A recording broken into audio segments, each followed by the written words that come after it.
King Saul gathered an army and took some of the men into the hill country. The rest of the army went with Saul's son Jonathan to the city of Gibeah.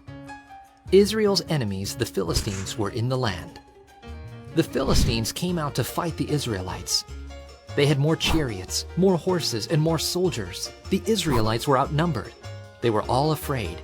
Some of them hid. Saul wanted to ask God for help. Maybe if he made an offering to God, they would win the battle. There was one problem. Only the priests, like Samuel, were allowed to give offerings to God. Saul waited, but Samuel did not come. Saul's soldiers started to leave, so Saul decided to make an offering to God himself. Then Samuel showed up. "Saul, what are you doing?" Samuel asked. "You hadn't come, and the men were leaving me. I wanted to ask for God's help before we went into battle against the Philistines," Saul replied. "You have disobeyed God," Samuel said. Saul was king, not a priest. It was a sin for Saul to make the sacrifice. "You will not be king much longer. God is going to find someone obedient to be king." Sometime later, Samuel came to Saul with a message from God. God wanted Saul to attack the Amalekites.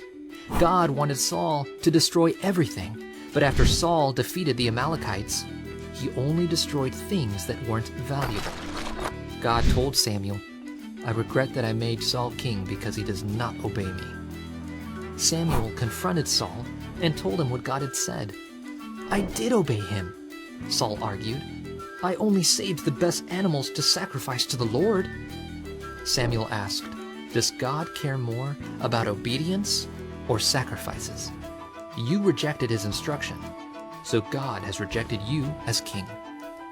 Saul admitted his sin and pleaded for forgiveness.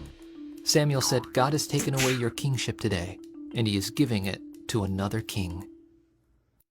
God gave the Israelites a king, but Saul did not obey God. God had a plan to send his son, Jesus. King Jesus trusted and obeyed God perfectly and died so sinners could be forgiven and accepted.